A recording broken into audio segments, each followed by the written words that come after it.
আল্লাহ জানেন বান্দার গুনাহ হবে, আল্লাহ জানেন বান্দার অপরাধ হবে, আল্লাহ জানেন বান্দার থেকে ভুল হয়ে যাবে। এজন্য আল্লাহ পাক একটা সিস্টেম রেখেছেন, ইয়া আইয়ুহাল্লাযীনা আমানু তুবু ইলাল্লাহ তাওবাতান নাসুহা। হে ইমানদারেরা, আল্লাহর দরবারে তওবা করো এবং ইখলাসের সহিত বিশুদ্ধতার সহিত তওবা করো। সুবহানাল্লাহ, একটু জোরে বলবেন না সুবহানাল্লাহ। আল্লাহ আমাদেরকে একটা সুন্দর একটা বিধান দিয়েছেন, তওবা। অনেক পয়গম্বর আদম থেকে ঈসা পর্যন্ত দুনিয়ার বুকে ছিল, সমস্ত নবী আলাইহিস সালামের উম্মত দুনিয়ার বুকে ছিলেন। একটা বার যদি লক্ষ্য করেন দেখবেন ইনাদের তওবার বিধান আমার নবীর উম্মতের তওবার বিধানের মধ্যে আসমান আর জমিনের মধ্যে তফাত আছে। 1,24,000 পয়গম্বর আলাইহিস সালাম দুনিয়ার বুকে ছিলেন, আদম ইসলাম থেকে ঈসা ইসলাম পর্যন্ত। এত সুন্দর বিধান কারোর জন্য ছিল না যে সুন্দর বিধান আল্লাহ আমাদের জন্য দিয়েছেন। একবার খেয়াল করেন, আদম থেকে ঈসা এতগুলা নবী দুনিয়া থেকে চলে গেছেন, ওনাদের উম্মত এতগুলা ছিল। ইনাদের তওবার বিধান সম্পর্কে যদি আমি একটু আপনাদেরকে বলি তাহলে মুসা কালিমুল্লাহ আলাইহিস সালাম দিয়ে শুরু করতে হয়। মুসা কালিমুল্লাহ আলাইহিস সালাম বড় বড় 5 জন নবীর মধ্যে একজন ছিলেন, উলিল আজমের বড় বড় 5 জন নবীর একজন। কত বড় রসুল ছিলেন, বড় বড় 4 জন রসুলের একজন ছিলেন। বড় বড় 4টা কিতাবের একটা কিতাব তাওরাত কিতাব আল্লাহ যাকে দান করেছেন। হ্যাঁ, এমন তাকতবান মুসা কালিমুল্লাহকে আল্লাহ বানিয়েছেন, এমন ইজ্জত আজমত মুজিজা মুসা কালিমুল্লাহকে আল্লাহ দান করেছেন। ইদরিব বিআসাকা, হাতের মধ্যে লাঠি ছিল, ওই লাঠির আঘাত যদি কোনো পাথরের উপরে হতো ঝর্ণা বের হয়ে যেত। ওই আঘাত, লাঠির আঘাত যদি কোনো নদীর পানির উপরে হতো ব্রিজ হয়ে যেত। ওই লাঠির আঘাত যদি মাটির মধ্যে হতো মাটি থেকে নহর জারি হয়ে যেত। যদি ওই লাঠিটা নিক্ষেপ করা হতো সাপ হয়ে যেত। এত বড় মুজিজা সম্পন্ন মুসা কালিমুল্লাহ আলাইহিস সালাম, যাকে আমার আল্লাহ বড় বড় 4 জন রসুলের একজন বানিয়েছেন, উলিল আজমের বড় বড় 5 জন নবীর একজন বানিয়েছেন, সেই মুসা কালিমুল্লাহকে আল্লাহ তাওরাত কিতাব দেবে। হায় আল্লাহ, কত বড় তাওরাত কিতাব আমাদের চিন্তার বাহিরে। যেই কিতাবকে এক ঘর থেকে আরেক ঘরে নিয়ে যেতে হলে 70টি উটের প্রয়োজন হতো। এত বিশাল তাওরাত কিতাব আল্লাহ মুসা আলাইহিস সালামকে দান করবেন। আল্লাহ বলে, ও মুসা, আসতে হবে আপনাকে। কোথায়? বলে তুর পর্বতে থাকতে হবে 30টা দিন, আর আপনাকে করতে হবে বন্দেগী আর ইবাদত। সুমু নাহারাহা ওয়া কুমু লাইলাহা, দিনের বেলায় রোজা রাখবেন, রাতের বেলায় ইবাদত বন্দেগী করবেন, 30টা দিন অতিবাহিত করবেন। কোনো দুনিয়ার সাথে কানেকশন রাখা যাবে না, যোগাযোগ রাখা যাবে না, কারো সাথে কোনো সম্পর্ক রাখা যাবে না। 30টা দিন আমার ইবাদতে নিজেকে ফানা করে দেন, মগ্ন হয়ে যান আমার ইবাদতে। দিনের বেলায় রোজা থাকবে, রাতের বেলায় ইবাদত বন্দেগী করবেন, 30 দিন পরে আমার কাছে আসবেন, আমি আপনাকে তাওরাত দান করব। মুসা কালিমুল্লাহ শুরু করে দিলেন, উম্মতের সাথে সম্পর্ক বিচ্ছিন্ন করলেন, দুনিয়ার সাথে সম্পর্ক ছিন্ন করলেন।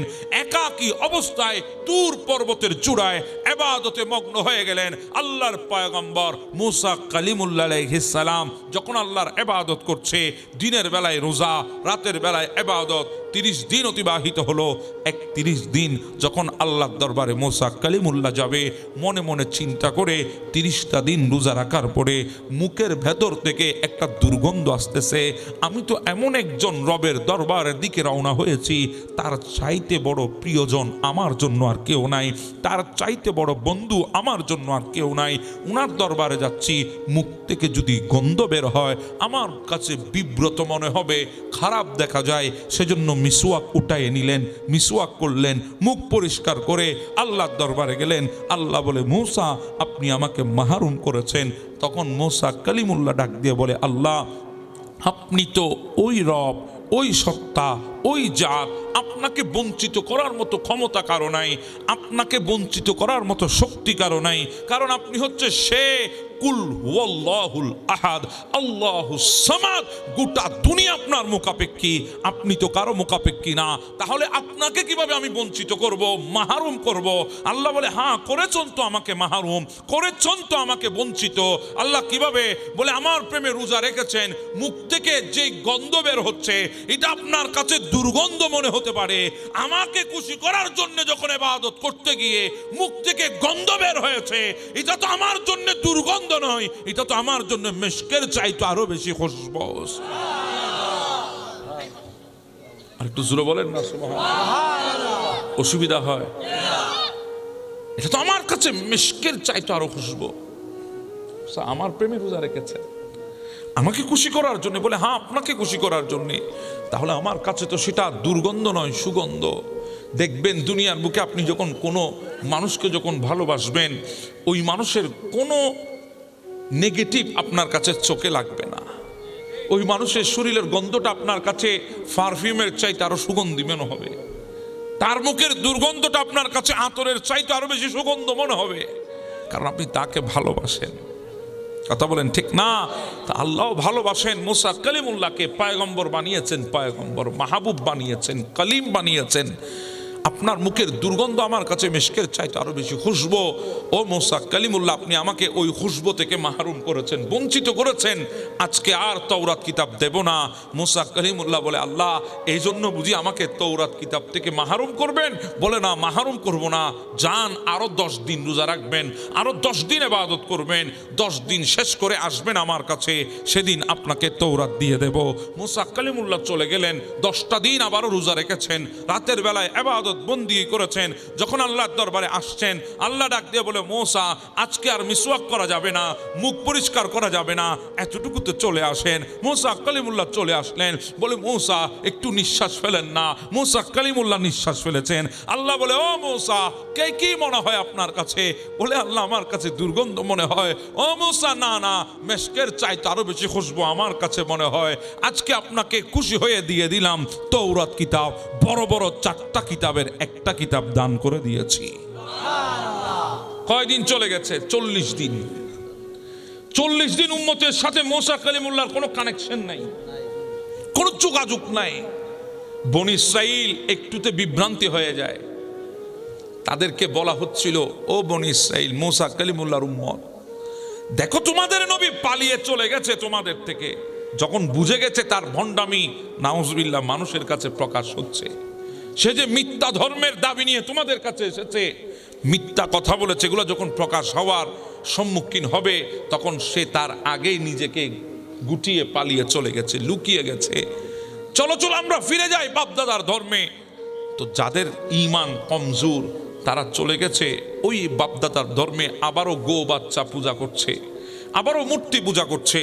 মুসা কালিমুল্লাহ তৌরাত কিতাব নিয়ে আসতেছে, দেখে হায় আল্লাহ, উম্মত তো গুনার মধ্যে লিপ্ত হয়ে গেছে, শিরিকের মধ্যে লিপ্ত হয়ে গেছে।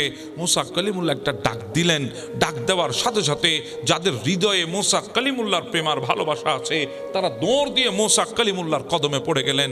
হুজুর, আমাদেরকে ভুল বুঝানো হয়েছে, আমাদেরকে মিসগাইড করা হয়েছে, আমাদের দিমাগের ভেতরে ওয়াসওয়াসা দেওয়া হয়েছে, আমাদেরকে ডিভাইড করে নিয়েছে আপনার দিন থেকে। হুজুর, ভুল করেছি, ক্ষমা করে দেন, আমাদের জন্য আল্লাহর দরবারে দোয়া করেন। মুসা কালিমুল্লাহ হাত উঠালেন। আল্লাহ বলে, না না, হাত উঠাবেন না, আমি তাদেরকে ক্ষমা করব না। মুসা কালিমুল্লাহ বলে, আল্লাহ উম্মত তো আমার, একটু ক্ষমা করে দেন না। কি করলে ক্ষমা করবেন সেটা বলেন না। আল্লাহ বলে, ঠিক আছে ক্ষমা করব, তাদেরকে তওবা করতে বলো, তাদেরকে তওবা করতে বলো। আল্লাহ কিভাবে তওবা করবে, কেমন ভাবে তওবা করবে? বলে, একটা অন্ধকার কামরার ভেতরে তাদেরকে ঢুকাইয়ে দিবা, হাতের মধ্যে ধারালো অস্ত্র তুলে দিবা, একজন আরেকজনকে কাটবে, যে কাটবে তার তওবাও কবুল হবে, যে কাটা যাবে তার তওবাও কবুল হবে। এত বড় কঠিন ছিল মুসা কালিমুল্লাহর উম্মতের তওবা।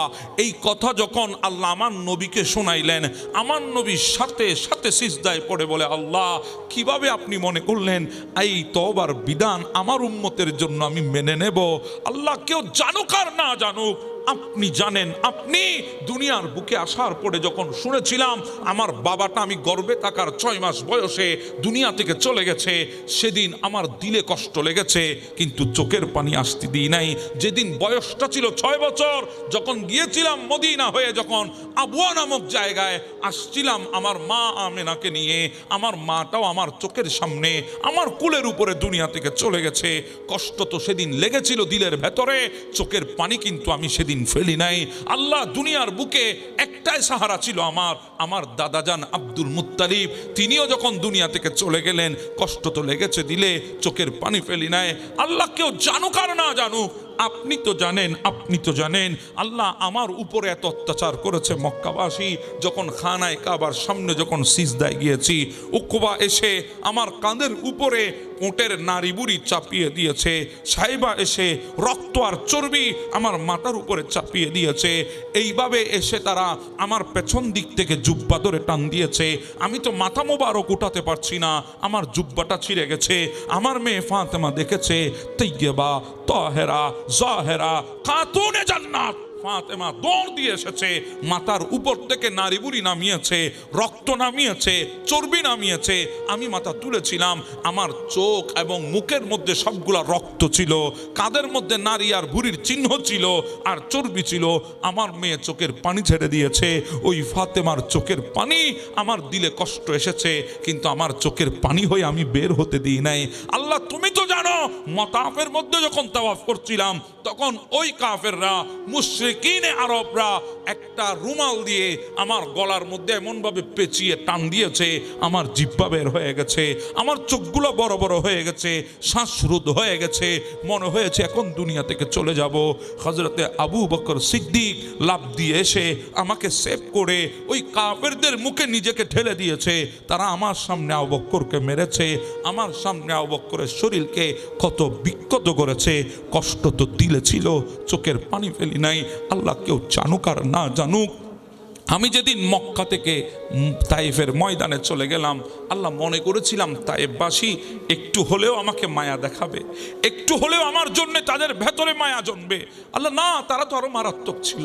আমি যখন রাস্তা দিয়ে হাঁটতাম কাঁটা বিছিয়ে দিত, আমার কদমে কাঁটা লাগতো, কষ্ট দিলে ছিল, কিন্তু চোখের পানি বের হতে দিই নাই। তারা আমার শরীরের উপরে পাথর মেরেছে, চিকন চিকন পাথর, পাথরগুলো আমার শরীরের ভেতরে গেঁথে গেছে। আমি যখন তুলতে গেলাম আমার শরীর থেকে রক্ত বের হয়েছে। সেদিন কষ্টটা দিলে ছিল, চোখের পানি হয়ে বের হতে দিই নাই। আল্লাহ কেউ জানুক আর না জানুক, যখন জমিন দিয়ে হাঁটতাম তারা বিরাট পাথর আমার কদমের উপরে মারতো। একটা কদম থেতলায় যেত, ওই কদমটা বটে নিতাম, আর একটা কদম রাখতাম জমিনে, ওই কদমের উপরও পাথর মারতো, ওই কদমটাও রক্তাক্ত হতো। দুইটা কদম বটে নিয়ে হাঁটু গেড়ে জমিনে বসে যেতাম। তাদের দিলে বিন্দু পরিমাণ মায়া ছিল না। আমার জামার কলার ধরে একবার উপরে তুলেছে, আবার জমিনের মধ্যে আমাকে ফেলেছে, এত অত্যাচার করেছে। আল্লাহ তারপরও দিলের মধ্যে কষ্ট লেগেছে, চোখের পানি হয়ে বের হতে দিই নাই। শিয়া আবি তালেবের ভেতরে আমার রসদ সামগ্রী বন্ধ করে দিয়েছে, আমাকে বন্দি করে রাখা হয়েছে। আমি ক্ষুধার জ্বালায় গাছের পাতা ছিঁড়ে গাছের পাতার রস চিবিয়ে চিবিয়ে খেয়েছি, কিন্তু আমার চোখের পানি আমি ফেলি নাই। আল্লাহ তুমি বলেছো আমার বাবার ভিটা ছেড়ে দেওয়ার জন্যে, আল্লাহ তুমি বলেছো আমার জন্মভূমি মক্কা ছেড়ে দেওয়ার জন্যে, আল্লাহ তুমি বলেছো আমার প্রিয় শহর এই মক্কা নগরী ছেড়ে দেওয়ার জন্যে, আল্লাহ তুমি বলেছো আমার প্রিয় ঘর খানায়ে কাবা ছেড়ে দেওয়ার জন্যে। আল্লাহ সব ছেড়ে দিয়েছি। তুমি বলেছো মদিনায় চলে যেতে, আল্লাহ মদিনায় চলে গেছি, কিন্তু বাবার ভিটা ছাড়ার কষ্ট ছিল দিলে। মায়ের দেওয়া সেই শেষ স্মৃতি আমার চোখের সামনে আমি রেখে এসেছি, কষ্ট দিলে ছিল। খানায়ে কাবার স্মৃতি হৃদয়ে ছিল, কষ্ট দিলে ছিল। ওই মক্কা নগরী যেখানে আমি বেড়ে উঠেছি, ওই কষ্টগুলো আমার দিলে আমি পুষে রেখেছি। এরপর আমি মদিনায় চলে এসেছি, চোখের পানি ফেলি নাই। আল্লাহ উহুদের ময়দানে দন্দন শহীদ করেছে, মাথার ভেতরে ওই লোহার টুপির টুকরোগুলা ঢুকে গেছে। যন্ত্রণা সহ্য করতে না পেরে উহুদের পাহাড়ের পাদদেশে চলে এসেছি। হাত রেখেছেন আমার নবী, আল্লাহর কসম কেউ যদি গিয়ে থাকেন ওই উহুদের পাহাড়ের পাদদেশে, দেখবেন সেখানে আমার নবী যেখানে হাত মোবারক রেখেছে ওই পাহাড়টা মুহূর্তের মধ্যে উহুদ নরম হয়ে গেছে। নবীর হাত মোবারকের চিহ্ন উহুদ নিজের গায়ের মধ্যে বসিয়ে নিয়েছে। আমার নবী একটু সামনে গিয়েছে, ছোট্ট একটি গুহা, আমার নবী ঢুকেছেন। মাথার যন্ত্রণা সহ্য করতে পারে না, যখন মাথাটা পাথরের সাথে রাখলেন মুহূর্তে পাথরটা মোমের মতো গলে গেছে। আমার নবীর মাথার সাইজ বরাবর পাথরটা ভেতরে ঢুকে গেছে। নবীর মাথার নকশা পাথর গায়ে বসিয়ে রেখেছে। হ্যাঁ যদি যান ওই জায়গায়, এখনো যেখানে আমার নবীর হাত লেগেছে, আমার নবীর মাথা মোবারক লেগেছে, ওখান থেকে এখনো মেশকাম্বরের খুশবু বের হচ্ছে। জিবরিল আমার নবীকে কুলে নিয়েছে, উহুদের পাহাড়ের উপরে নিয়ে গেছে। পাহাড়কে বলে দুই ভাগ হ, আমার নবীকে এনেছি, জায়গা করে দে। পাহাড় 2 ভাগ হয়ে গেছে। নবীকে নিয়ে গেছে ভেতরে, জায়গা করে দিয়েছে, শোয়া দিয়েছে আমার নবীকে। আমার নবী বলে, আল্লাহ সেদিন ওই কষ্ট, মাথার ভেতরে লোহার টুকরো ঢুকেছে, দন্দন শহীদ হয়েছে, ওই কষ্টগুলা দিলে ছিল, চোখের পানি ফেলি নাই। খন্দকের ময়দানে সাহাবীদের সাথে মিলে মাটি খনন শুরু করেছি, ক্ষুধার জ্বালা এত তীব্র ছিল, পেটের মধ্যে পাথর বেঁধেছি সহ্য করতে না পেরে, সেদিনও তো আমার চোখ দিয়ে পানি ফেলি নাই। আল্লাহ আমার চোখের সামনে আমার ফাতেমা 5 দিন না খেয়েছিল, কষ্ট দিলে ছিল, এরপরও চোখের পানি ফেলি নাই। আল্লাহ কেউ জানুক আর না জানুক, আমার চোখের সামনে আমার পরিবারের সদস্যরা 3 দিন না খেয়েছিল, চোখের পানি ফেলি নাই, কষ্ট দিলে রেগেছে। আল্লাহ এত কষ্ট সহ্য করেছি, এত কষ্ট করেছি, এত যন্ত্রণা সহ্য করেছি, 63 বছরের হায়াতের জিন্দেগি অতিবাহিত করেছি, এত কষ্ট পাওয়ার পরেও জিন্দেগিতে চোখের পানি ফেললাম না। কিন্তু আল্লাহ যখনই উম্মতের কথা মনে এসেছে, আল্লাহ তখনই হাত তুলে চোখের পানি ছেড়ে বলেছিলাম, রব্বি গফির লিকওমি রব্বি হাবলি উম্মতি। যেই উম্মতগুলার জন্য চোখের পানি ছেড়ে ছেড়ে কেঁদেছি, ওই উম্মতগুলারে বুঝি আজকে তওবার বিধানের নামে আপনি বলছেন ওই অন্ধকার কামরার ভেতরে ঢুকাইয়ে দেব, একজন আরেকজনকে কাটবে, আমি নবী সহ্য করব। আল্লাহ না না, এমনটা হতে পারে না। হ্যাঁ, তওবার বিধান পাল্টাতে হবে, তওবার বিধান চেঞ্জ করতে হবে। আল্লাহ বলে, ইয়া রাসূলুল্লাহ আপনি বলেন, যেভাবে আপনি বলেন সেভাবে তওবার বিধান হবে। আমার নবী বলে, না আমি বলবো না, আপনি বলেন, আপনি আমাকে শুনিয়েছেন মুসা কালিমুল্লাহর তওবার বিধান, আমার উম্মতের তওবার বিধানও আপনি শোনাবেন। আল্লাহ বলে, ইয়া রাসূলুল্লাহ আপনি চিন্তা করছেন কেন?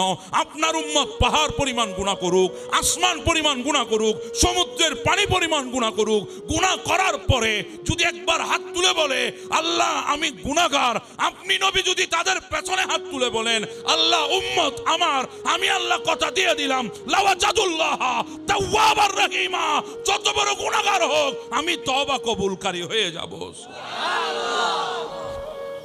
আর জোরে বলি না সুবহানাল্লাহ। অসুবিধা লাগে না? অসীম ক্ষমতা যার হাতের উপর, যার নামে বেয়ে যায় জ্বর নানর, জ্বর নানর। আল্লাহ আল্লাহ রবে সবে দিওয়ানা, প্রভুর প্রেমে মন হৃদয়ের জানালাটা খুলে দাও না, প্রভুর প্রেমে মন সারা দাও না। ক্ষমা যদি চাও কবু পাপ দরিয়ায়, ক্ষমা করে দিবে প্রভু ক্ষমা বিলায়, ক্ষমা বিলায়। দরবারে কেন তার হাত পাতো না, প্রভুর প্রেমে মন বান্দা, প্রভুর প্রেমে মন হৃদয়ের জানালাটা খুলে দাও না, প্রভুর প্রেমে। আল্লাহুম্মা সাল্লি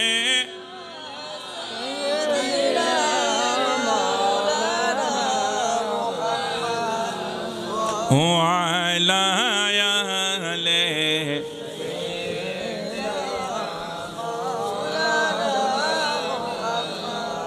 চিন্তা করেন আমরা কত গুনাহ করি, আমাদের জীবনে কত গুনাহ আমরা করি, তারপরও আল্লাহ আমাদেরকে ধ্বংস করে না।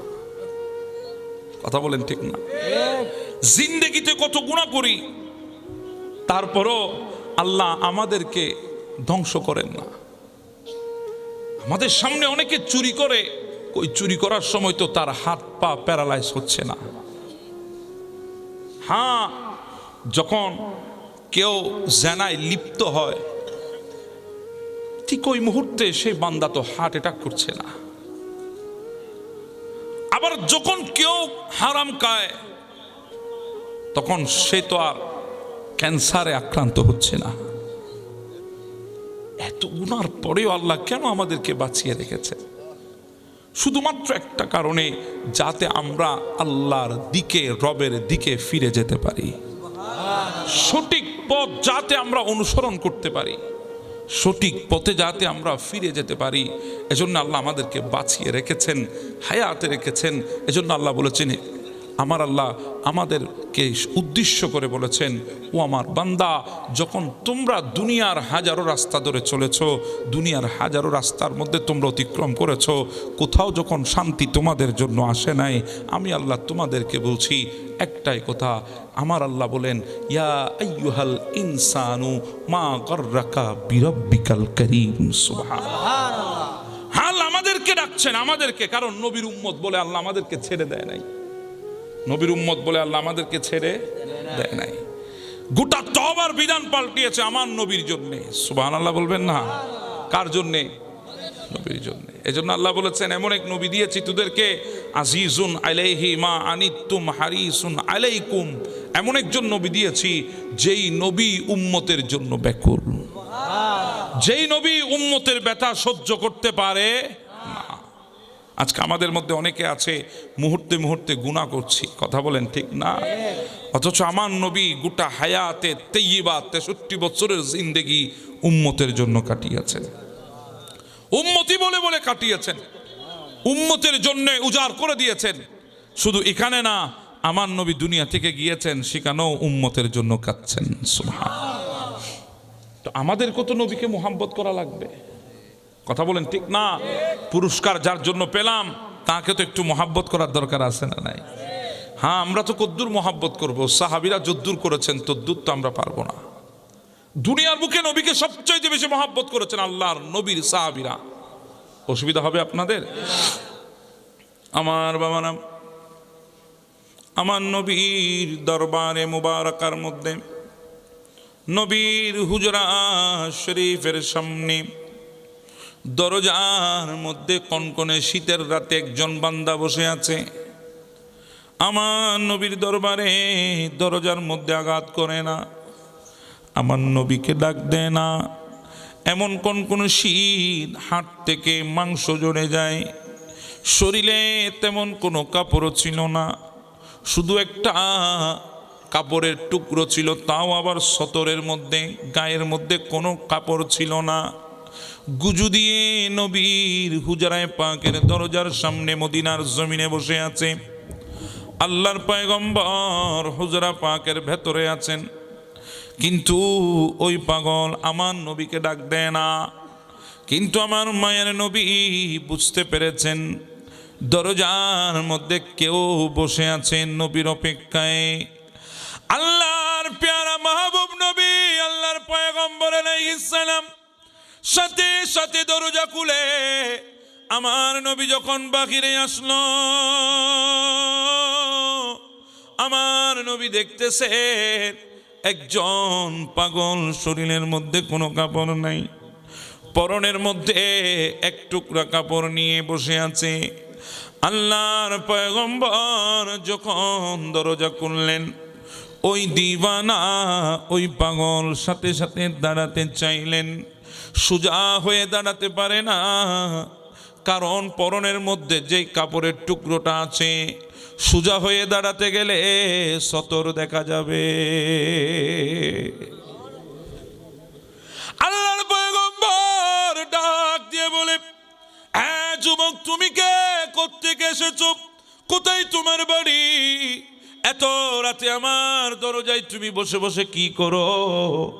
কেন এসেছো? কি ব্যথা, কি যন্ত্রণা, কি কষ্ট, কি চাওয়া তোমার হৃদয়ের ভেতরে? ওই বান্দা ডাক দিয়ে বলে, হুজুর আমার নাম আব্দুল্লাহ, হুজুর আমার বাড়ি মক্কায় মুকাররমায়, হুজুর আমাকে আপনি চিনবেন যদি আমি পরিচয় দিই? বলে, হ্যাঁ দাও, পরিচয় দাও। কোন আব্দুল্লাহ তুমি? বলে, পয়গম্বর আল্লাহর পেয়ারা মাহবুব নবী, আমার নাম ছিল আব্দুল্লাহর আগে আমার নাম ছিল আব্দুল উজ্জা। মক্কায় আমার বাড়ি, আমার বাবা নাই, অনেক ছোটকালে আমার বাবা দুনিয়া থেকে চলে গেছে। আমার মা আমাকে লালন পালন করে মানুষ করেছে। আমার চাচা দণ্ডাঢ্য ব্যক্তি ছিলেন। আমার মা আমার দিকে তাকিয়ে দ্বিতীয় বিবাহে বসে নাই। যদি আমার কষ্টে হয় সেজন্য দ্বিতীয় কোনো স্বামী জীবনে আনে নাই। আমার চাচা দণ্ডাঢ্য ব্যক্তি ছিলেন, উনি আমার লালন পালনের দায়িত্ব নিলেন, আমাকে লালন পালন করেছে, মানুষ করেছে। অনেকগুলা পশুর পাল আমাকে দিয়েছে, আমি ওগুলা চারণ ভূমির মধ্যে ছড়াতাম, মক্কার জমিনের মধ্যে। একদিন আমি যখন মক্কার জমিনের মধ্যে ওই বেড়ার পাল, ছাগলের পালগুলা নিয়ে যাচ্ছিলাম, মরুভূমির বালিমাকা রাস্তা দিয়ে যখন হাঁটছিলাম, হঠাৎ করে দেখি অনেক দূর দিয়ে আপনি নবী যাচ্ছিলেন জমিনের উপরে হেঁটে হেঁটে। হঠাৎ করে আমি লক্ষ্য করে দেখলাম আপনার চেহারা থেকে এমন একটা আলো বিচ্ছুরিত হচ্ছে, আপনার আলোর সামনে সূর্যের আলো অন্ধকার হয়ে গেছে।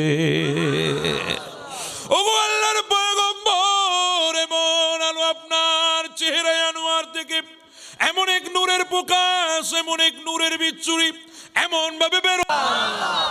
একটু মহাব্বতে বলবেন না সুবহানাল্লাহ। মায়া বিগিন ডালি দি বানাই আল্লাহ, মায়া বিগিন ডালি দি বানাই আল্লাহ, এদিন মায়া আনে নবীরে লাগে তেল্লাই, এদিন মায়া আনে নবীরে লাগে তেল্লাই। আল্লাহু আকবার বলেন। চট্টগ্রামের কথা বুঝেন? অসুবিধা হচ্ছে আপনাদের? মায়া বিগিন ডালি দি বানাই আল্লাহ, মায়া বিগিন ডালি দি বানাই আল্লাহ, এদিন মায়া আরে নবীরে লাগে তাল্লাই, চোখে লাগিব আশেকে সাইবার মতো সাইবাল্লাই, খোল জাগানো মদিনার। আচ্ছা, আপনারা তো একটু একটু জানেন, খোল জাগানো মদিনার রাখি আই তো সাই, খোল জাগানো মদিনার মদিনাওয়ালার দেশত আশিকে সোহন যায়, খোল জাগানো মদিনার, হা হা হা খোল জাগানো মদিনার রাখি লাওয়ারিষ্ণ গুনাগারর হাসরের মাডত, লাওয়ারিষ্ণ গুনাগারর হাসরের মাডত, রহমতর সাদর জহন মুস্তফারাত, হড়ে যাইব উম্মতে ওয়ালা উম্মতে ফেলাই, হড়ে যাইব উম্মতে ওয়ালা উম্মতে ফেলাই, খোল জাগানো মদিনার রাখি আই তো সাই, খোল জাগানো মদিনার রাখি আই তো সাই, মদিনাওয়ালার দেশত আশিক যখন যায়, খোল জাগানো মদিনার। আল্লাহু আকবার বলেন, আল্লাহু আকবার। আমরা মদিনা যেতে চাই কি চাই না? আওয়াজে বলি চাই কি না? মনের গড়েতে রেখেছি যারে,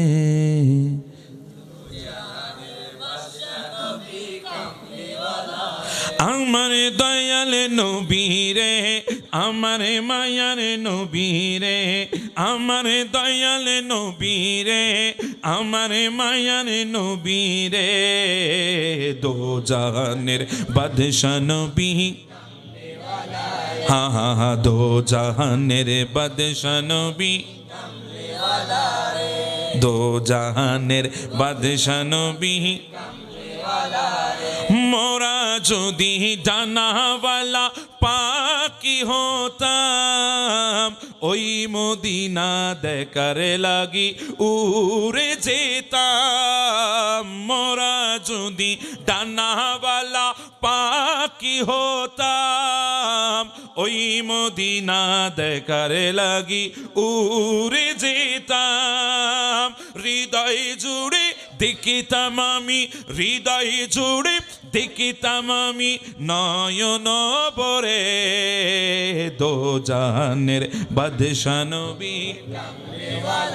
হা দোজাহানের বাদশা নবী মনের গড়েতে রেখেছি যারে, মনের গড়েতে রেখেছি দোজাহানের বাদশা নবী। মায়ার নবী রে আমার দয়াল নবী রে, আমার মায়ার নবী রে আমার দয়াল নবী রে, দোজাহানের দোজাহানের আল্লাহু আকবার বলেন আর মোহাব্বতের আওয়াজে আল্লাহু আকবার। অসুবিধা হচ্ছে? আমার নবীর ওই পাগল ডাক দিয়ে বলে, পয়গম্বর আমি যখন আপনার চেহারার দিকে দেখলাম আজীব এক দৃশ্য, আসমানের সূর্য পর্যন্ত হার মেনে গেছে। ওগো আল্লাহর পয়গম্বর আমি আর দেরি করি নাই, পশুর পালগুলা ওখানে রেখে আমি আপনার পেছনে পেছনে আমি মক্কার দিকে হাঁটতে লাগলাম। আপনি সামনে আমি পেছনে। আপনি যেতে যেতে মক্কার খানায় কাবার পাশে একটা ঘর ছিল, যে ঘরের মধ্যে আপনি সাহাবীদেরকে নিয়ে বসতেন, আপনার দিওয়ানাগুলারে দ্বীনের তালিম দিতেন, ইসলামের তালিম দিতেন। ওই ঘরটার নাম ছিল দারুল আরকাম। নাম কি? ওই ঘরের মধ্যে আপনি সাহাবীদেরকে তালিম দিচ্ছেন। আল্লাহর পয়গম্বর আমি ওই ঘরের জানলার পাশে দাঁড়িয়ে দাঁড়িয়ে উকি দিয়ে আপনাকে দেখতাম। নবী গো, যখন রাত হয়ে যেত আপনি যখন চলে যেতেন, আমিও যখন আপনার ঘরে চলে আসতাম, বিছানার মধ্যে যখন ঘুমাতে যেতাম, পয়গম্বর আমার তো ঘুম আসে না। আমি ছটপট করি কখন পূর্ব দিকের সূর্য বের হবে, আপনি দারুল আরকানের মধ্যে আসবেন, আমি আপনার চেহারা দেখে অন্তর ঠান্ডা করব। আল্লাহু আকবার বলেন, আল্লাহু আকবার। কখন অন্তর ঠান্ডা করব চিন্তায় থাকতাম। ওগো আল্লাহর পয়গম্বর এইভাবে আমার দিন যাচ্ছিল, ভালোই যাচ্ছিল। হঠাৎ একদিন আপনি আমাকে দেখে ফেলেছেন ভেতর থেকে। আমি জানলার উকি দিয়ে আপনাকে দেখছি, আপনি সেটা লক্ষ্য করেছেন। আপনি দেখা মাত্র আমাকে ডাক দিলেন, বাবা এদিকে আসো। ওখানে কেন? আমার কাছে আসো। আমি আপনার কাছে গেলাম। ওগো আল্লাহর নবী, আল্লাহর পয়গম্বর, আমি যখন আপনার কাছে গেলাম আপনি আমাকে প্রশ্ন করেছিলেন, বাবা তুমি কেন এখানে দাঁড়িয়ে আছো, তোমার নাম কি? আমি বলেছিলাম আমার নাম আব্দুল উজ্জা। আমি এখানে প্রত্যেক দিন দাঁড়িয়ে দাঁড়িয়ে আপনার চেহারা দেখি।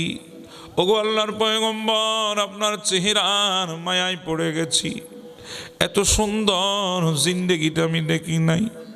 যেই চেহারার ছায়া জমিনের মধ্যে নাই, যেই চেহারার ছায়া আসমানে নাই, যেই চেহারার দ্বিতীয় পৃথিবীতে আর নাই, এমন এক চেহারা আমি দেখেছি। আমি আপনার চেহারা দেখে আপনার দিওয়ানা হয়ে গেছি। ও প্রিয় হাবিব, পাগলের রাখছো কেন দূরে? ও প্রিয় হাবিব, পাগলের রাখছো কেন? অসুবিধা হচ্ছে মনে হয় আপনাদের? ও প্রিয় হাবিব, পাগলের রাখছো কেন? পাগল হইল করনি জুব্বা দিলা তারে, আমি পাগলা কিছু চাই না, চাই যে তোমারে। আমি পাগলা কিছু চাই না, চাই যে তোমারে। প্রিয় হাবিব পাগলের রাখছো কেন দূরে? ও প্রিয় হাবিব পাগলের রাখছো কেন? হযরত বেলাল পাগল হইয়া পাইল তোমারে, ওই বেলালের মতো পাগল বানাওয়া রে। ওই বেলালের মতো পাগল বানাওয়া রে। প্রিয় হাবিব পাগলের রাখছো কেন দূরে? ও প্রিয় হাবিব পাগলের রাখছো কেন দূরে? আল্লাহুম্মা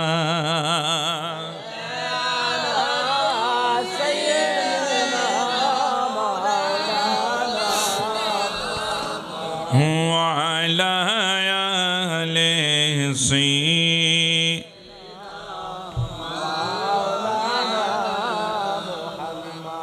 আল্লাহর পয়গম্বর, আপনি আমাকে ডেকে জিজ্ঞাসা করেছিলেন, বাবা শুধু কি আমার চেহারা মায়া লাগে, ভালো লাগে, নাকি আমার কলমাটাও ভালো লাগে? ওগো আল্লাহর পয়গম্বর, আমি আপনাকে ওয়াপস জিজ্ঞাসা করেছিলাম, ওগো আল্লাহর নবী, যদি আমি কলমাটা পড়ি তাহলে কি আপনার চেহারা সব সময় দেখতে পারবো কিনা বলেন? আপনি বলেছিলেন, বাবা যদি কলমা পড়ে দাও আরো বেশি দেখতে পারবা। ওগো আল্লাহর পয়গম্বর, আর দেরি করি নাই, আমার মারেও জানাই নাই, চাচারেও জানাই নাই, দুনিয়ারেও জানাই নাই গো পয়গম্বর। সাথে সাথে আপনার হাতে হাত দিয়ে সেদিন দারুল আরকানের ভেতরে আমি কলমা পড়ে দিয়েছি।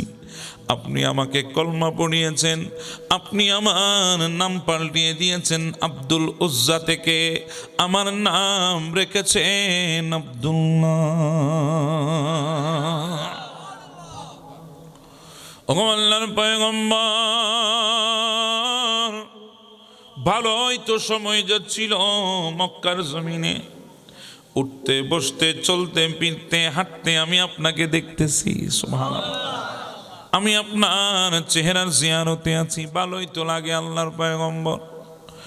একদিন সকালবেলা আমি যখন উঠলাম, ঘর থেকে যখন বের হলাম, হঠাৎ যখন দারুল আরকানের কিনারায় গেলাম, দেখি দারুল আরকানের দরজা বন্ধ।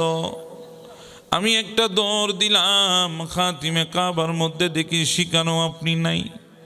দৌড় দিলাম হাজরে আসওয়াদের সামনে, শিকানো আপনি নাই। দৌড় দিলাম সাফায়, সেখানেও আপনি নাই। দৌড় দিলাম মারওয়ায়, সেখানেও আপনি নাই। দৌড় দিলাম খতিজাতুল কুবরার ঘরে, সেখানেও আপনি নাই। দৌড় দিলাম শিয়াবে আবি তালেবে, সেখানেও আপনি নাই। ওগো পয়গম্বর, কে জানিয়েছে আমারে বলে, ও আব্দুল্লাহ কারে তালাশ করো, কারে চাও? বলে আল্লাহর পয়গম্বর কয়, বলে তুমি কি জানো না আল্লাহর পয়গম্বর গতকাল রাতে মক্কা ছেড়ে মদিনায় চলে গেছে। ওগো আল্লাহর পয়গম্বর, আসমান ভেঙে আমার মাথার উপর পড়লো। মুহূর্তের মধ্যে মনে হলো আমার চাইতে বড় নিঃস্ব আর কেউ নাই। মনে হলো আমি বাঁচার আর কোনো সম্ভাবনা নাই। এমনভাবে দিলের কলিজাটা টান দিয়ে উঠেছে। আমি নিজেকে সামলাতে পারি নাই। নবী গো, জানি না প্রেমের বিরহ এত যে কঠিন। নবী, জানতাম না না পাওয়ার কষ্ট এত যে বেশি। নবী, জানতাম না না দেখার জ্বালা অন্তর পুড়ে। ওগো আল্লাহর পয়গম্বর, আমি মক্কার জমিনে হাঁটতেছি এতিমের মতো, মিসকিনের মতো, আপনাকে দেখি না। আমি নিঃশ্বাস নিই, মনে হয় নিঃশ্বাসটা আটকে যাবে। আমি চোখ খুলতে পারি না আপনার চেহারা দেখব না বলে। আমার মা আমার দিকে লক্ষ্য করেছে। আমি বেশ কয়েকদিন ধরে এমন আনমনা হয়ে গেলাম, পাগলামি করতেছি। নবী, আমি যখন ঘুমাই বিছানার মধ্যে গলা কাটা মুরগির মতো লাফাই আপনার প্রেমে। আমার মা ডাক দিয়ে বলে, সন্তান কি হয়েছে বলো না।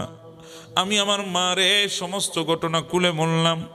মা, আমি মুসলমান হয়েছি, আল্লাহর পয়গম্বরের প্রেমে পড়েছি, আল্লাহর পয়গম্বরের চেহারা না দেখে থাকতে পারি না। আমার মা আমার অবস্থা দেখে, বাবারে তুই তো বেশি দিন বাঁচবি না এভাবে চলতে থাকলে, এখন কি করবি বলে। মা, কি করব নিজেও তো বুঝি না। মা, কোথায় যাব যদি চলে যাই গো মা, তোমাকে কে দেখবে? তুমি তো আমার সেই মা, যেই মা আমার জন্য জীবনে দ্বিতীয় কোনো বিয়ে নাও নাই, নিজের যৌবনটা কুরবান করে দিয়েছো। ওই মারে ফেলে আমি কোথায় যাব? মা ডাক দিয়ে বলে, সন্তান রে, আমার দিকে তাকাস না, আমার কথা চিন্তা করিস না। তুই যে প্রেমের আগুনে জ্বলতেছিস, যদি তুই নবীকে কাছে না পাস, নবীকে যদি দেখতে না পাস, তাহলে তুই দুনিয়ার বুকে বাঁচতে পারবি না। আমি জানি রে সন্তান হারানোর ব্যথা কত কঠিন হয়। আমি জানি সন্তান না পাওয়ার যন্ত্রণা কত কঠিন হয়। সন্তান রে, যা, আমি তোর মা তোমাকে বলে দিলাম, আমি আমার সমস্ত হক মাফ করে দিয়েছি। যাও, তুমি মদিনায় চলে যা।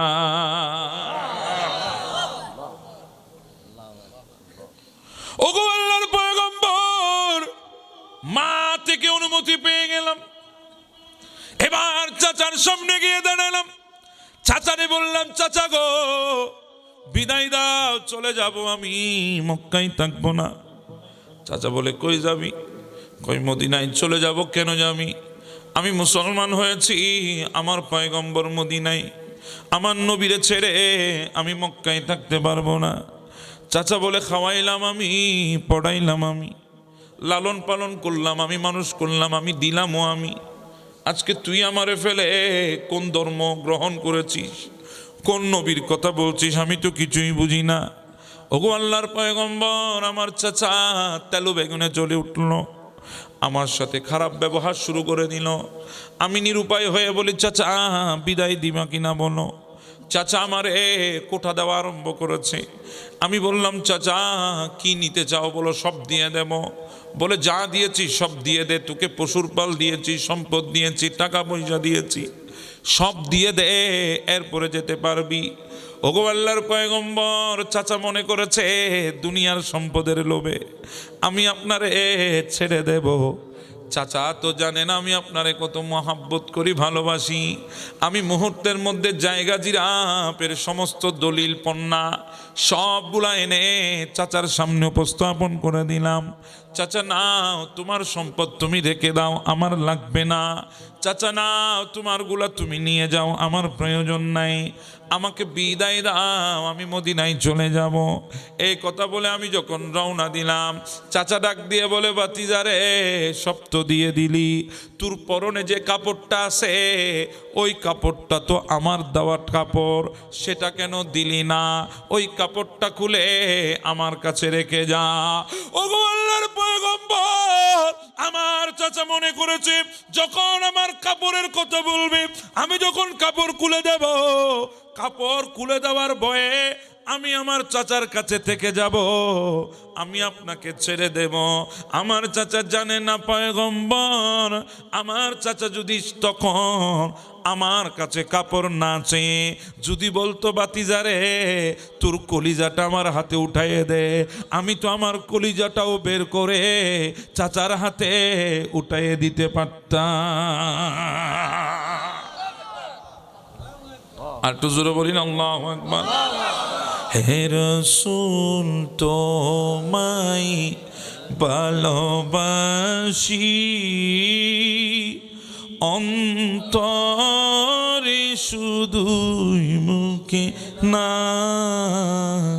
জান্নাতের আশায় নয় হে রাসূল, জাহান্নাম কেউ ডরি না। হে রাসূল তোমায় ভালোবাসি, অন্তরে শুধুই মুখে না, জান্নাতের আশায় নয় হে রাসূল, জাহান্নাম তোমার ওই নাম শুনিলাম, এই চোখে তো দেখিলাম না, এই সুর যদি শুনি থাকো আর দূরে তাকিও না। হে রাসূল তোমায় ভালোবাসি,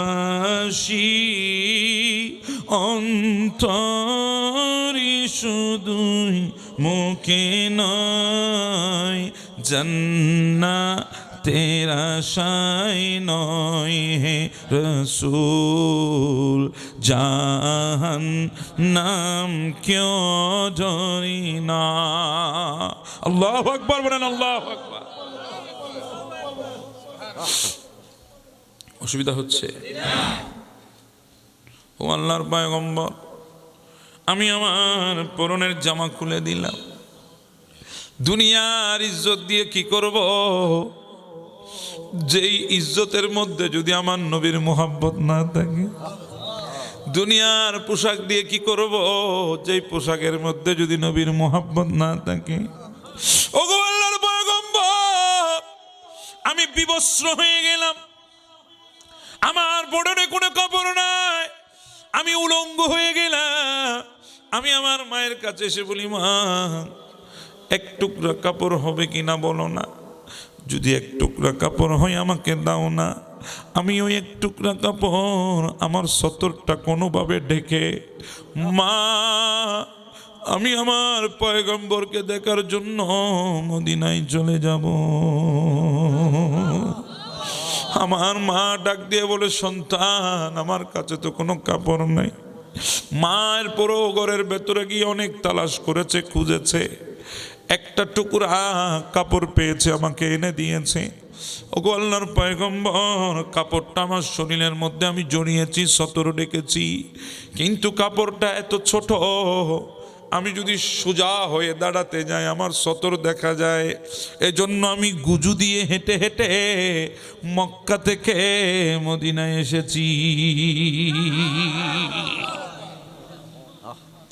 আল্লাহর পয়গম্বর শুধু আপনাকে দেখার জন্য, শুধু আপনার চেহারা দেখার জন্য মক্কা থেকে মদিনায় আসলাম।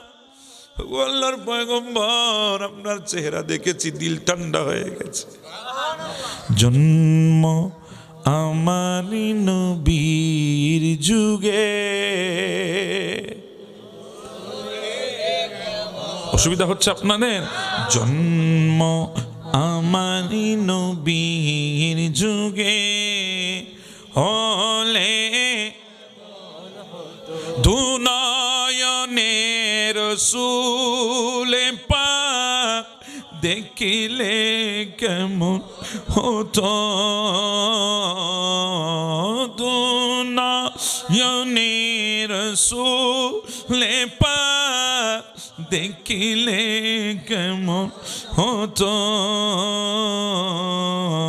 জন্ম আমার হলে আসিত বেশে হাজিরতি বিলালের মধুর আযান, যে আযানে ছিল এমন প্রেমে মুগ্ধ রহমান, দয়াল নবীর পিছে নামাজ পড়িলে কেমন, দুনয়নের রাসূলে পাক দেখিলে কেমন হতো, বলেন দুনয়নের রাসূলে। আমরা আমার নবীকে দেখতে চাই তো, দুই হাত তুলে বলে দেখতে চাই তো। দুনয়নে রাসূলে পাক দেখিলে কেমন হতো, জন্ম আমানি নবীর যুগে। আল্লাহু আকবার বলেন, আল্লাহু আকবার। ওগো পয়গম্বর, আমি মক্কা ছেড়েছি, ঘর ছেড়েছি, বাড়ি ছেড়েছি, ওগো আল্লাহর পয়গম্বর সবগুলা ছেড়ে দিয়েছি, আমার পরনের চতরের কাপড়ও সবগুলা খুলে দিয়েছি, ছোট্ট একটি কাপড় শরীরের মধ্যে পেঁচিয়ে মক্কা থেকে মদিনা গাড়িতে আসতে লাগে 6 ঘন্টা 5 ঘন্টা, ওই রাস্তা পাড়ি দিয়ে এসেছি মদিনায়। রাত হয়ে গেছে, আপনার ঘরের দরজা বন্ধ, হুজরায়ে পাকের দরজা বন্ধ, দরবারের দরজা বন্ধ। ওগো পয়গম্বর, রাতের বেলায় যদি আপনারে ডাকি আপনার কষ্ট হবে, এই জন্য আপনারে কষ্ট দিতে পারি না, নিজের জীবনটা দিয়ে দিতে পারি, এজন্য দরজার মধ্যে বসে আছি। ওগো পয়গম্বর, ইয়াকিন হচ্ছে এসে তো গেছি আপনার কদমে, শীতের কারণে যদি মারাও যায় মৃত্যুটা তো আপনার কদমে হবে।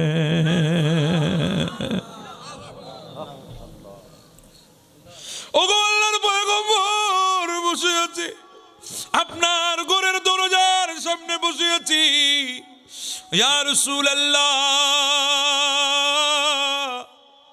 আপনি কিভাবে বুঝেছেন আমি জানি না, কেমনে জেনেছেন জানি না, শুধু এতটুকু জানি প্রেমিক যদি মুসিবতে পড়ে, কেউ জানুক আর না জানুক সবার আগে জানে সেটা হলেন আপনি নবী। মুসিবতে না পায় যদি, মুসিবতে না পায় যদি, করুণা তোমার কবরে হাসরে কি হবে আমার কবরে, আছি গো ডুবে আমি পাপেরি সাগরে, না জানি কি হবে ও পারে হাসরে, তোমারি সুপারিশ বিনে, তোমারি সুপারিশ বিনে কেমনে হব পার কবরে হাসর, কি হবে আমার কবরে হাসরে, মুসিবতে না পায় যদি, মুসিবতে না পায় যদি, করুণা তোমার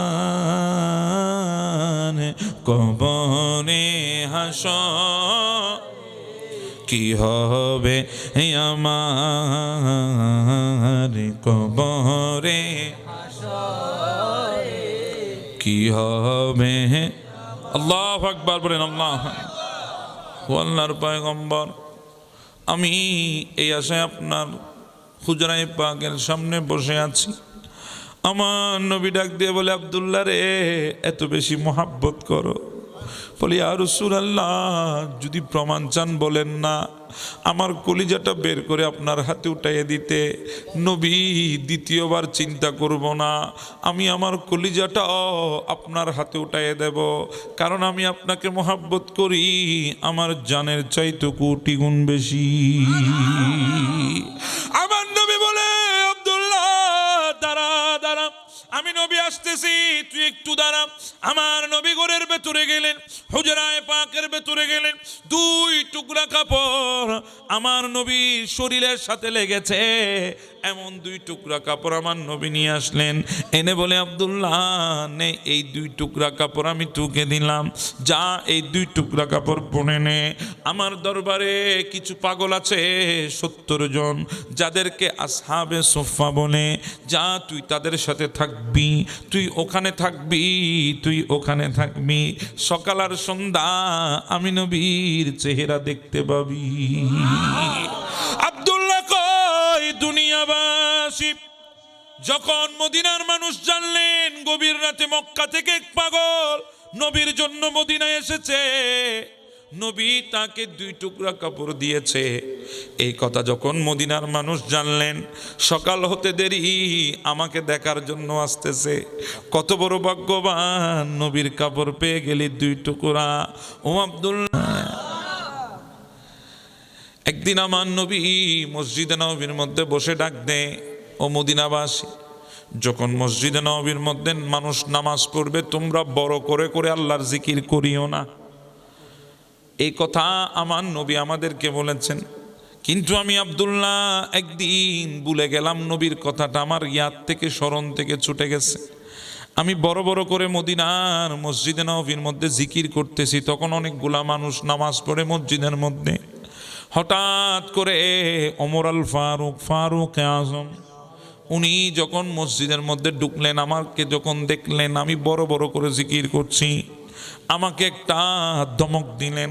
বলে, আব্দুল্লাহ তুমি কি ভুলে গেছো আল্লাহর পয়গম্বর রাসূলুল্লাহ নিষেধ করেছে, তুমি কেন বড় করে জিকির করতেছো, মানুষ তো এখনো নামাজ পড়ে। আব্দুল্লাহ বলে, ধমক তো দিল, এমন একজন দিল যার ধমকে শয়তান ভয় পায়। এমন একজন ধমক দিয়েছে যার ধমকে ভূমিকম্প চলে যায়। এমন একজন ধমক দিল যার ধমকে নীল দরিয়া পানি দিতে পর্যন্ত বাধ্য হয়ে যায়। আর জোরে বলেন না সুবহানাল্লাহ। এমন একজনের ধমক দিয়েছে শয়তান যারে দেখলে পালিয়ে যায়। আমি তো আর আমার মধ্যে নাই, আমার ভেতরে কলিজা তো ঠান্ডা হয়ে গেছে ওমরের ধমক। একদিকে মদিনার মানুষ আমাকে মহাব্বত করে, আর একদিকে যখন ওমর আমাকে ধমক দেয় আমি নিতে পারি না, আমার কষ্ট লেগে গেছে দিলের মধ্যে, চোখের পানি চলে এসেছে। আমি মসজিদের কোনায় বসে বসে চোখের পানি ঝেড়ে মুখ মলিন করে বসে আছি। হঠাৎ করে দেখি আমার দরদি মায়ার নবী মসজিদে প্রবেশ করেছে। আমার দিকে তাকিয়ে কয়, আব্দুল্লাহ চেহারা মলিন কেন, চোখের পানি কেন? আমি বলি, ইয়া রাসূলুল্লাহ দোষটা আমার ছিল, আমার ভুল ছিল, আমার দোষ ছিল। আমার নয়। বলে, কি দোষ সেটা বলো। বলে, নবী গো আমি ভুলে গেছিলাম, আপনি বলেছিলেন বড় গলায় জিকির না করার জন্য যখন মানুষ মসজিদের মধ্যে নামাজ পড়বে। নবী গো আমি ভুলে গিয়ে বড় করে জিকির করেছি।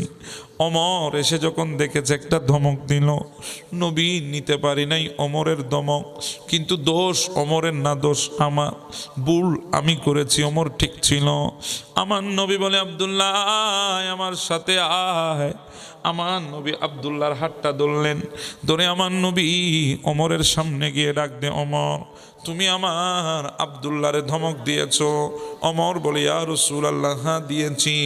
আমার নবী বলে, আর কোনো কথা শুনতে চাই না, কেন দিয়েছো আমি জানি, এবার আমার কথা শুনে নাও। আমার আব্দুল্লাহ জীবনের সবচাইতে বেশি মূল্য দিয়ে আমি নবীকে মুহাব্বত করেছে। ওমর ধমক দিও না, আমার আব্দুল্লাহরে ধমকায়ও না রে ওমর। আমার আব্দুল্লাহ জীবনের সব কিছু বিসর্জন দিয়ে আমি নবীকে মুহাব্বত করেছে, ভালোবেসেছে। বেলাল ডাক দিয়ে বলে আমার নবী আব্দুল্লাহর এত বেশি মোহাব্বত করত, ওই আব্দুল্লাহ দুনিয়া থেকে চলে যায়, আমার নবীর লান মুবারকের মধ্যে নবীর চেহারা দেখে দেখে কলমা পড়ে পড়ে দুনিয়া থেকে বিদায় হয়ে যায়। আমার নবী আব্দুল্লাহরে গোসল দে, আমার নবী আব্দুল্লাহরে কাফন দে, আমার নবী আব্দুল্লাহর জানাজার ইমামতি করেছে। আমার নবী যখন জানাজা শেষ করলেন, আবু বকর সিদ্দিক, ওমরুল ফারুক, উসমান জিন্নুরাইন, মাওলা আলী শের খুদা, আব্দুল্লাহ ইবনে মাসউদ রাদিয়াল্লাহু তাআলা, ইনারা আব্দুল্লাহর লাশকে যখন কাঁধের উপর উঠাই নিয়ে মদিনার গোরস্থানের দিকে রওনা হলো, আমি বেলাল হাতের মধ্যে চেরাক নিলাম, কারণ অন্ধকার হয়ে গেছে, সূর্য ডুবে গেছে, অন্ধকার হলো, আমি হাতে চেরাক নিয়ে সামনে হাঁটতেছি, রাস্তা দেখাচ্ছি। হযরতে আবু বকরের কাঁধে আব্দুল্লাহ, ওমরের কাঁধে আব্দুল্লাহ, আলীর কাঁধে আব্দুল্লাহ, আব্দুল্লাহ ইবনে মাসউদের কাঁধের উপর আব্দুল্লাহ। যখন মদিনার গোরস্থানের সামনে যখন নিয়ে গেল, মদিনার কবরের সামনে যখন আব্দুল্লাহর লাশের খাটখানা যখন রাখা হলো, আবু বকর ইশারা করে, ওমর চল কবরের মধ্যে নামতে হবে। এই কথা বলে ওমর কদম বাড়িয়েছে কবরে নামার জন্যে, আবু বকর কদম বাড়িয়েছে কবরে নামার জন্যে। বেলাল বলে এতক্ষণ দেখি নাই আমার নবী কোথায় ছিল, আমার নবী আমাদের সাথে আসে নাই, আশেপাশেও কোথাও দেখি নাই। যখন আবু বকর কবরের মধ্যে নামবে, হযরতে ওমর যখন কবরে নামবে, হঠাৎ করে দেখতেছি আমার নবী কবরের ভেতরে নেমে দুই হাত বাড়িয়ে দিয়েছে। ওমর নামিস না, আবু বকর নামিস না, নামতে হবে না, আমি নবী আব্দুল্লাহর কবরে নেমে গেছি, দু হাত বাড়িয়ে দিয়েছি, দে আমার পাগলাটারে আমার হাতের মধ্যে উঠাই। ইয়া রাসূলুল্লাহ, যখন আমাদেরকে দুনিয়ার 3.5 হাত মাটির উপর থেকে 6টা হাতে যখন দেবে, আর কবরের ভেতর থেকে 3 জনের 6 হাতে যখন আমাদেরকে রিসিভ করবে, 6 হাত আর উপরে 6 হাত, 12 হাতের আদান প্রদান যখন হয়ে আমাদেরকে মাটিতে শোয়াবে, বিসমিল্লাহি ওয়ালা মিল্লাতে রাসূলিল্লাহ বলবে, নবী গো আমরাও তো আপনাকে মোহাব্বত করি গো নবী, সেদিনও কি আপনি মদিনা থেকে হাত বাড়িয়ে আমাদেরকে রিসিভ করবেননি? নবী গো দুনিয়ায় আর কিছু চাই না। মানুষ আমাদেরকে বেদাতি বলে, মানুষ আমাদেরকে মাজার পূজারি বলে, মানুষ আমাদেরকে বিভিন্ন অপবাদ দেয় গো নবী, সব অপবাদের কারণ আমরা জানের চাইতে আপনারে বেশি ভালোবাসি, জানের চাইতে আপনাকে বেশি মোহাব্বত করি। এই মোহাব্বতের কারণে দুনিয়াওয়ালাগুলা আমাদের সাথে দুশমনি করে, সুযোগ পেলে আমাদের গলার উপর ছুরি জ্বালায়, সুযোগ পেলে আমাদের উপরে হামলা করে, মামলা করে। নবী গো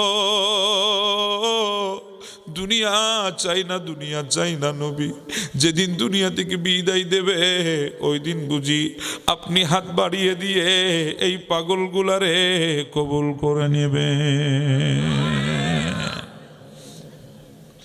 আমার নবী বলে, আবু বকর দে আমার আব্দুল্লাহরে দে, ওমর দে আমার আব্দুল্লাহরে দে, আমার হাতে উঠায় দে। আমার নবী আব্দুল্লাহরে কুলের উপর উঠাই নিল।